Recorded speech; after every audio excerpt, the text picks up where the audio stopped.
Ceci est un livre audio autogénéré par Google. Les éditions Max Milo présentent « Les ovnis viennent-ils du futur ?» de Luc Méry. Les ovnis déchaînent les passions, embarrassent les autorités et déroutent les scientifiques. Depuis 80 ans, ces phénomènes furtifs et énigmatiques alimentent régulièrement la rubrique des faits divers, jouent avec nos avions de chasse et disparaissent sans qu'aucun contact ne soit sérieusement établi. Pis encore, et ce malgré plusieurs centaines de milliers de témoins recensés à travers le monde, aucun progrès significatif n'a été établi quant à l'énigme de leur nature et de leur provenance. Dans cet ouvrage, l'auteur milite pour une hypothèse à la fois révolutionnaire et fascinante, celle du voyage dans le temps. Les ovnis ne seraient pas des extraterrestres, mais nos propres descendants. Ainsi, l'humanité serait en quelque sorte visitée par elle-même.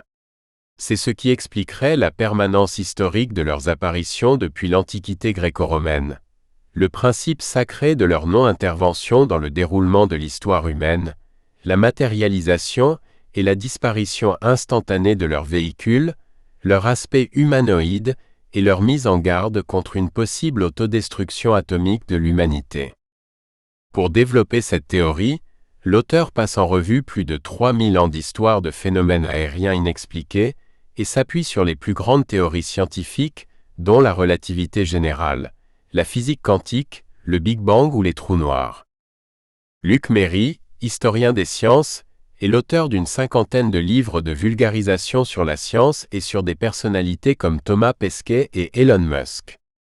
Des notes sont disponibles sur les éditions e-book et brochets du livre. Prologue. L'ère de la CHRONONA-UTIQUE. Les ovnis sont des machines à explorer le temps. Tout ce qu'un homme a imaginé, d'autres hommes le réaliseront un jour. Jules Verne. Le voyage dans le temps existera parce qu'il est déjà présent. C'est du moins l'hypothèse fascinante de ce livre. Les ovnis, la question n'est plus de savoir s'ils sont, mais ce qu'ils sont. S'ils ne sont pas d'origine extraterrestre, mais dépassent en revanche les performances de nos engins volants les plus sophistiqués, une hypothèse s'impose, celle d'une manipulation du temps. En d'autres termes, les ovnis proviendraient de notre propre futur. A priori, si nous sommes capables de réaliser dans un avenir plus ou moins proche un retour en arrière dans le passé, cette découverte extraordinaire devrait par définition s'être déjà manifestée. Les ovnis en seraient l'illustre témoignage. Imaginez des pilotes d'aéronefs de la Première Guerre mondiale croiser des avions de chasse supersoniques de notre époque. Leur stupéfaction serait la même que la nôtre face aux performances de ces étonnantes soucoupes volantes. Les 10 bonnes raisons d'opter pour l'hypothèse ufologique du voyage dans le temps. La permanence historique des apparitions d'ovnis, phénomène cyclique observé depuis près de 3000 ans, des boucliers d'airain de l'Antiquité aux soucoupes volantes, de Kenneth Arnold. Le principe sacré de la non-intervention, l'absence de contact avec les terriens ou plutôt l'interactivité limitée des ovnis avec nos avions, serait ainsi prioritaire pour ne pas altérer le déroulement de l'histoire humaine. Une technologie avant-gardiste traduisant un vrai bond en avant civilisationnel. Dépourvus d'ailes, de systèmes de propulsion et d'empennage, les objets observés se caractérisent à la fois par une immobilité totale, des accélérations fulgurantes dans un silence absolu, ou encore des virages impossibles à angle droit. Leur très haute technologie n'aurait d'égal que l'apparente simplicité de leur conception, un stade que pourrait atteindre l'humanité d'ici 2 à 3 siècles. Les matérialisations et les disparitions spontanées dans notre atmosphère. Les ovnis n'emprunteraient pas les routes traditionnelles de l'espace, mais des raccourcis de l'espace-temps, voire des trous de verre. Des occupants d'aspect humanoïde. Un physique assez proche du nôtre que pourrait expliquer une longue métamorphose ou des manipulations génétiques. L'élasticité du temps à l'échelle du cosmos, relativité générale, existence prouvée des trous noirs courbant l'espace et déformant le temps. L'absence de comportement hostile, les ovnis n'ont jamais ouvert le feu sur nos avions de chasse et les rares interventions des occupants ont toujours été des messages de paix. Le respect de l'environnement terrestre, prélèvement d'échantillons du sol, jamais les passages d'OVNI ne se traduisent par une détérioration de notre paysage, aucun village rasé ou d'habitation détruite, les visiteurs ne sont pas des tueurs, à l'exception des événements de Collard, survenus au Brésil en 1977. Leur message de mise en garde contre une possible menace d'autodestruction atomique de l'humanité. Les visiteurs se conduisent ici plus en protecteurs qu'en envahisseurs, survol des sites nucléaires et militaires, neutralisation à distance des systèmes électroniques, comme la désactivation des missiles à Malmstrom. Un phénomène de distorsion temporelle raconté par les témoins. Nombreux sont les abductés qui parlent de temps manquant. Les ovnis sont des machines à explorer le temps. L'humanité visitée par elle-même. 2001, cercle, disque, soucoupe volante, cigare, tic-tac géant. Les termes ne manquent pas pour désigner ces objets furtifs qui narguent nos scientifiques et défient nos militaires depuis tant de décennies, si ce n'est tant de siècles. En 2025, les ovnis ne sont plus un mythe populaire et moderne. Au contraire, ils seraient la manifestation d'un bond civilisationnel, voire le témoignage hallucinant d'un chef-d'œuvre technologique, à savoir la mythique machine à explorer le temps. En termes clairs, la réalisation d'un grand rêve de l'humanité.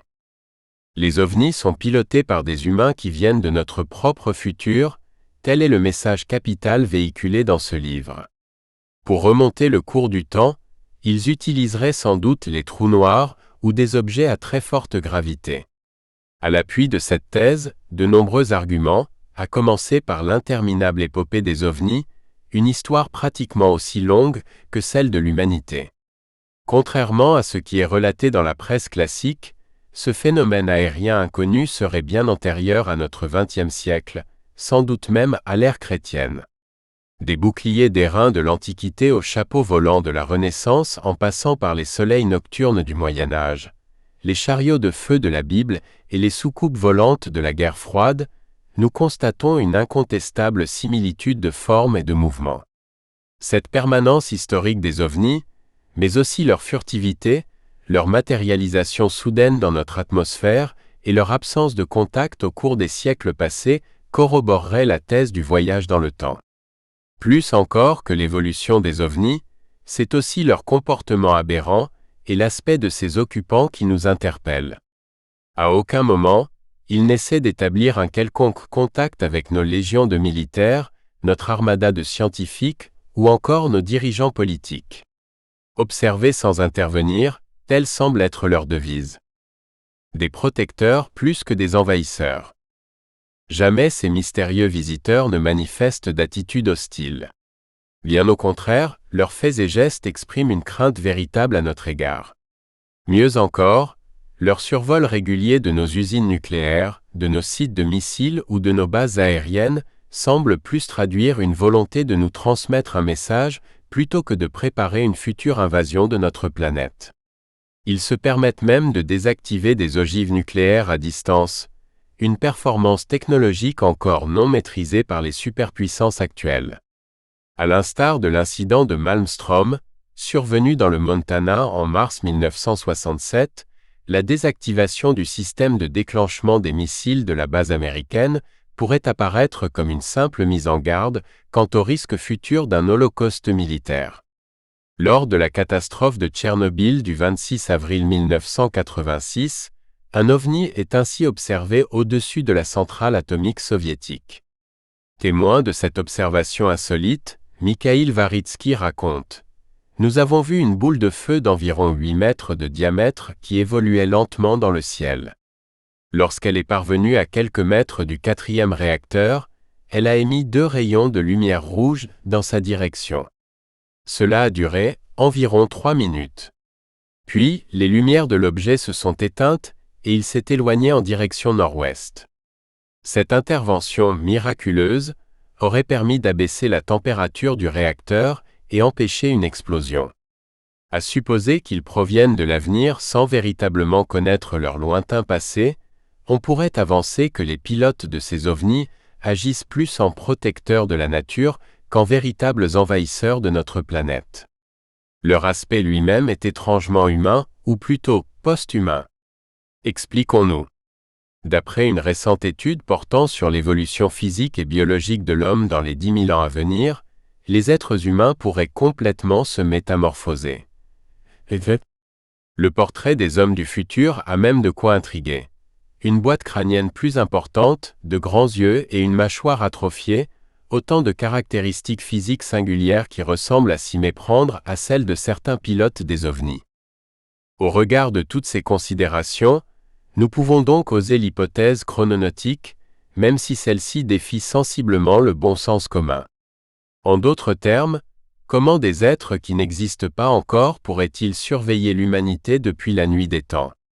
Là réside tout le paradoxe du voyage temporel cher aux auteurs de science-fiction. Ce dernier siècle, la physique moderne a pourtant accouché de concepts impossibles qu'on croyait à jamais appartenir au domaine du fantastique. De l'intrication quantique aux singularités des trous noirs, l'exploration des deux infinis fait régulièrement reculer les limites du possible. Nous ne sommes ni au centre de l'espace, ni au centre du temps. Assurément, le voyage dans le temps est l'un des rêves les plus ancrés de l'humanité, la dernière frontière de l'imaginaire, le nec plus ultra de l'invention technologique et le thème favori des auteurs de science-fiction. Le maîtriser serait une découverte fabuleuse, car ce serait l'accès à la connaissance ultime et sans doute à l'immortalité. Explorer le futur serait très riche en perspectives, aussi bien sociales et politiques que scientifiques et philosophiques. Par ailleurs, revivre les événements passés ou retrouver des personnes aimées et disparues est le désir le plus cher de tout à chacun. L'intérêt historique d'un tel voyage temporel est aussi évident.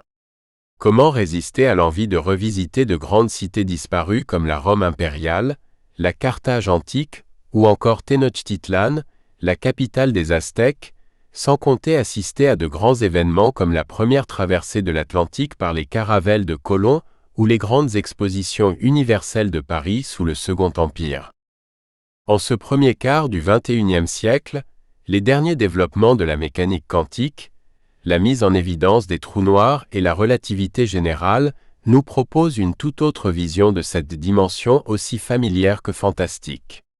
Le temps ne serait peut-être pas irréversible, sa flèche pourrait changer de direction et le passé existerait encore. Autopsier ce phénomène ne relève donc pas de la seule sociologie, mais de la science physique la plus aboutie. En toute certitude, la révélation de leur origine sera plus qu'un événement. Elle constituera un bouleversement historique majeur, une césure profonde dans la longue évolution de l'humanité. En apprenant la vérité, nous comprendrons définitivement que nous ne sommes plus au centre de l'espace, ni même au centre du temps. Les ovnis ne nous interpellent pas seulement sur notre place dans la grande maison de l'univers, mais nous amènent à relativiser notre existence même. Nous sommes donc à l'aube d'une nouvelle révolution copernicienne. Chapitre 1. Les gardiens de la Terre. Le temps et le péché de l'éternité. Paul Claudel, Journal, 1904-1932. L'humanité serait-elle sous surveillance? A priori, le survol de nos sites nucléaires et militaires par les ovnis traduirait une mise en garde ou un avertissement quant à l'utilisation probable de nos armes dans un futur proche. Chaque action dans le passé, même minime, pourrait avoir des conséquences imprévues. Les supposés gardiens du temps doivent constamment équilibrer leurs objectifs avec les risques de créer des réalités alternatives. Si des objets au comportement étrange ou des lumières insolites ont sillonné nos cieux depuis plus de 2000 ans, notre époque contemporaine est incontestablement la plus visitée, sans doute aussi parce qu'elle est la plus dangereuse pour l'avenir de l'humanité.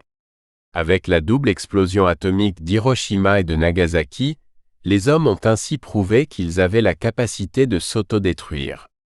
Peut-être doit-on imputer ces milliers de témoignages à nos moyens d'investigation modernes, mais il est un fait que 90% des observations se sont déroulées au cours du dernier siècle. Plus de 50 000 cas dans le monde, parmi eux, seulement quelques centaines de cas inexpliqués. Peu importe le nombre d'observations échappant à nos outils d'investigation, l'important et qu'il existe un nombre irréductible de cas encore irrésolus. Il n'est pas non plus exclu que l'on puisse réduire le nombre de cas inexpliqués dans un avenir plus ou moins proche. L'une des observations les plus troublantes est incontestablement celle des lumières de Phénix, un événement spectaculaire remontant au mois de mars 1997. Le premier acte de cette incroyable histoire est signé vers 20 h, dans la nuit du 13 au 14 mars. Pendant un bon quart d'heure, un chapelet de lumière impeccablement aligné survole ainsi la grande ville de l'Arizona. Brillantes sans être éblouissantes, 6 à 7 lumières sont alignées de chaque côté de ce qui ressemble vaguement à un aéronef futuriste massif et sombre. Assemblées en forme de triangle, elles évoluent lentement et sans émettre le moindre bruit au-dessus de Phoenix, en direction de Tucson. Selon les témoignages, et ils sont pléthores, pas moins de 10 000 paires d'yeux, le phénomène observé au milieu de la nuit ressemblait à une espèce de boomerang lumineux de couleur bleu nuit, d'une taille colossale, plus de 10 fois l'envergure d'un Boeing 777. Et pourtant, les autorités de l'Arizona tournent en dérision ces milliers de témoignages affirmant sans sourciller qu'il s'agit de simples fusées éclairantes lâchées par des appareils militaires. Une explication qui ne tient pas la route à la lumière des observations. Depuis lors, de nombreux autres objets inconnus et incongrus ont halluciné nos témoins, défié nos armées de l'air et interrogé nos scientifiques. En témoigne le seul cas de l'incident Nimitz, répertorié en novembre 2004 par plusieurs appareils supersoniques de l'US Navy. L'engin observé ressemblait cette fois à un colossal cigare d'un blanc immaculé. Il a littéralement laissé sur place les chasseurs de la marine américaine. Quoi qu'il en soit, ces objets insolites, aussi spectaculaires soient-ils, n'ont pas survolé des zones ultrasensibles. Depuis la fin de la Seconde Guerre mondiale, il semblerait pourtant que bon nombre d'ovnis aient été observés au-dessus de nos centrales nucléaires ou de nos bases militaires stratégiques. La plupart du temps, ils interfèrent avec notre matériel électronique, générant systématiquement un brouillage des radars ou encore une désactivation inexpliquée et immédiate des charges nucléaires. Étonnamment, ces visiteurs inconnus agissent en véritables gardiens de la planète, comme si le sort de notre monde était lié au leur. Une prise de conscience écologique qui ferait preuve d'une étonnante interdépendance planétaire, si ce n'est intertemporelle. Pas plus tard qu'en décembre 2024, plusieurs vols de drones au-dessus d'infrastructures critiques ont été constatés en Rhénanie-Palatinat, a déclaré un porte-parole de la police de cet État du sud-ouest de l'Allemagne. Il souligne par ailleurs que dans un premier temps, le site de l'usine BASF à Ludwigshafen a été concerné par ces survols. Des survols de drones ont suivi au-dessus de la base aérienne américaine de Ramstein. Ces survols ont eu lieu les 3 et 4 décembre dernier, rapporte le média allemand Der Spiegel. Il est aussi à préciser qu'à aucun moment, un contact n'est établi entre les militaires et les occupants éventuels de ces engins. Au dire des témoins, ces visiteurs ne viendraient pas de notre monde, les performances de leurs disques ou de leurs boules lumineuses se situant bien au-delà de tout ce que l'on peut concevoir à notre époque. Les atomes de la discorde. Une présence non humaine? Il serait plus juste de parler d'une présence non contemporaine. Ces explorateurs venus du futur n'ont apparemment aucune idée des civilisations disparues du passé. Un bouleversement cataclysmique a sans doute balayé nos villes, nos usines et nos fermes pendant plusieurs siècles. S'interrogeant sur les raisons de la disparition des vestiges du passé, Nous espérons que vous avez apprécié cet aperçu. Pour continuer à écouter ce livre audio sur Google Play Livres, utilisez le lien dans la description de la vidéo.